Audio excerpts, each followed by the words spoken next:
Around the 9th century, an urban area became a crowded gathering place for trade.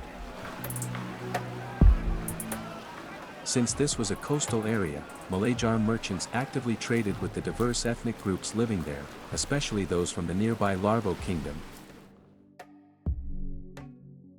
Lavo was located east of the Jav Poyir River, but to transport goods to sell in the coastal urban area, they had to travel down the Lopiak Bore River first before reaching the Jav Poyir River, which was the main river flowing to the sea. Another group of people concentrated on the west bank of the Jav Poyir River, called Supan Buri. They were Thai speakers who lived alongside the Jarm people there, while the residents of Lavo spoke Mon Khmer languages. As history changed from generation to generation, the Jav Poyir River remained an unchangeable route due to its natural geographical position. Later, Chinese merchants also arrived by ship. The coastal trading area grew into a larger and busier urban center, causing the markets in Lavo to decline in influence. Recognizing the importance of the Jav Poyir River for transporting goods to the coastal region, both Lavo and Supan began establishing their own urban centers near the Jav Poyir River, which eventually led to competing claims over control of these areas. Lavo established an urban center on the east bank of the Jav Poyir River before transforming it into Ayutthaya Srey Martep. The Supan urban center was located on the west bank of the river, near what Putai Sowan, or Partarku Jarm, where many Jarm people lived.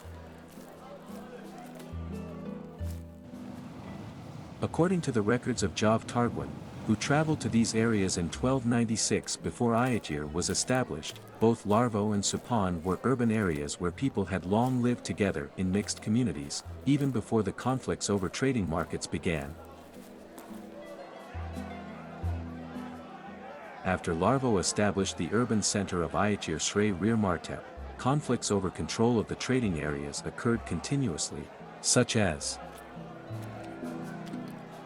the first monarch who ruled in Ayutthaya Srey Martep was King Mir Turbide, who came from the Khmer Lavo kingdom.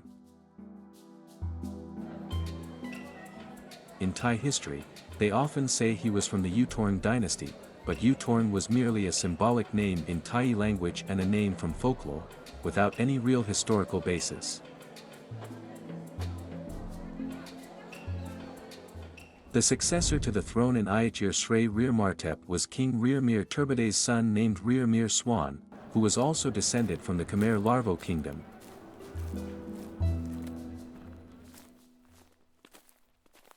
During a worldwide pandemic that caused massive casualties, the Supan group led by Luang Parn Gyur seized the opportunity to take power from King Mir Swan and continued to rule Ayutthaya Srey Martep through his son, King Torngjaan.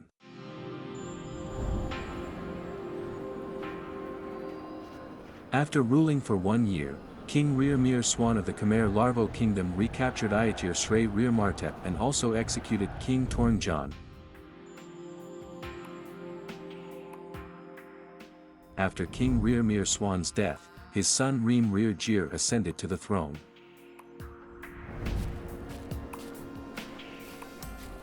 At this point, the Supan group led by Prak Jav Narkorn allied with the local Jarm people and got supported from Chinese, jointly conquered Ayutthaya Srey Martep, leading to the first establishment of the Siamese kingdom.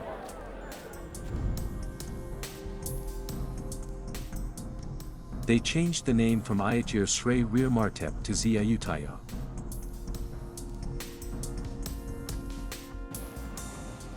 Some documents mention that Chinese warrior ships under Commander Chena, whom Thai people called Subakam, arrived with tens of thousands of vessels carrying weapons and supplies to support Siam's conquest of Ayutthaya Srey Martep.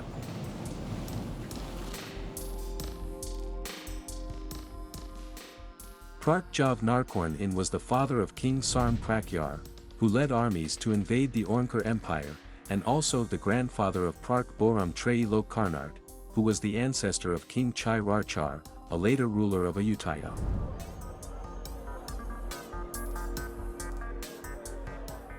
During King Chai Rarchar's reign, it was customary for Siamese kings to follow the model of Indra, having one chief queen who oversaw family and palace matters, for consorts chosen from the families of provincial governors from the four directions, west, east, north, and south, and dozens of ordinary consorts who held no positions and came from common people.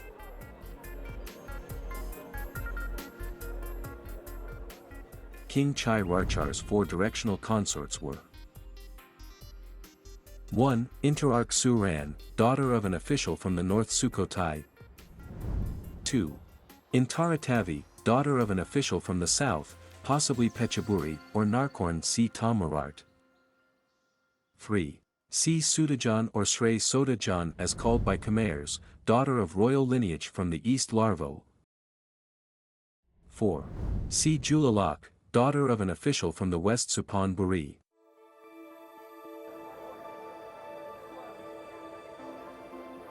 Srey Soda Jaan was not a common farmer's daughter, as some fabricated documents claim. She had blood relations with the royal dynasty of Rearmir Turbide of Larvo Ayutthaya, the first Khmer king who established Ayutthaya Srey Rearmartep from Larvo kingdom. It should be noted that Srey Soda Jaan was not her real name, but rather a title given to royal consorts assigned to different directions. After Ayutthaya was conquered by the Suphan people and transformed into the Siamese kingdom, she was stripped of her rank and became one of the four directional consorts of the Siamese king Prak Jav Chai Rarchar.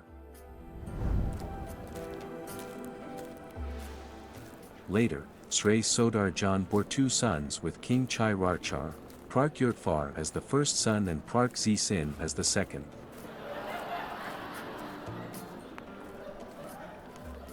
As was customary in the royal palace, when a consort could bear sons to continue the royal lineage in this way, she would become more powerful than other consorts, similar to the position of chief queen, which in the Siamese palace was called Mayuhua.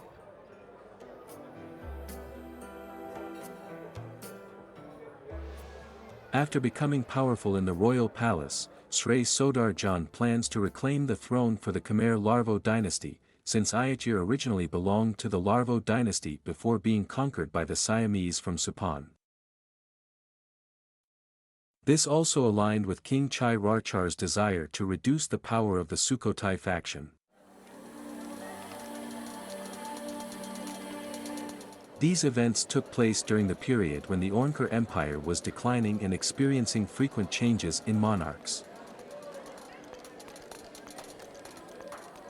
In fact, both Larvo and Suphan had been under the control of the Ornker Empire since the 10th century, after King Soryak Vorman I expanded the territory and unified the Khmer Empire.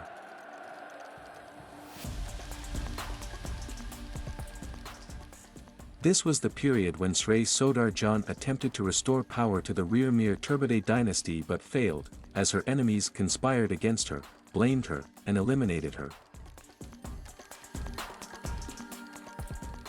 The victors became the authors of historical narratives, portraying themselves favorably while placing blame on the defeated. Eventually, Srey Soda Jaan was accused of being an adulteress, having an affair with a military commander named Boram Vongsar, violating palace rules, and was charged with murdering her husband King Chai Rarchar, killing her own son Prak Yurtfar, along with many other accusations. The events that unfolded during this time occurred after King Chai Rarchar's death. King Yurtfar ascended to the throne at just 11 years of age under Srey Soda Jaan's regency. This king, after reigning for only 1 year and 2 months, was assassinated by palace officials who conspired together and blamed Srey Soda Jaan for murdering her own son to seize power.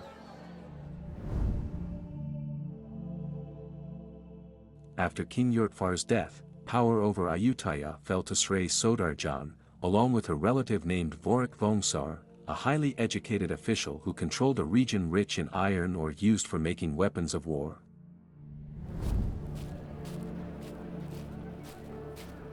However, through a conspiracy among officials including Suphan, ultimately a Siamese official named Piran Toratep, known to be the father of the later Siamese king Narajuan and who had ancestral ties to Sukhothai, worked together to overthrow Srey Soda Jaan's power.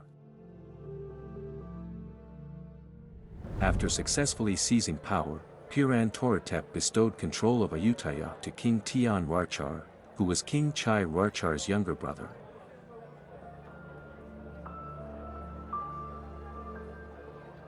To reward Piran Toratep, after becoming the emperor of Ayutthaya, King Tian Rarchar gave his daughter to Piran Toratep, who later had a son named Narazuan.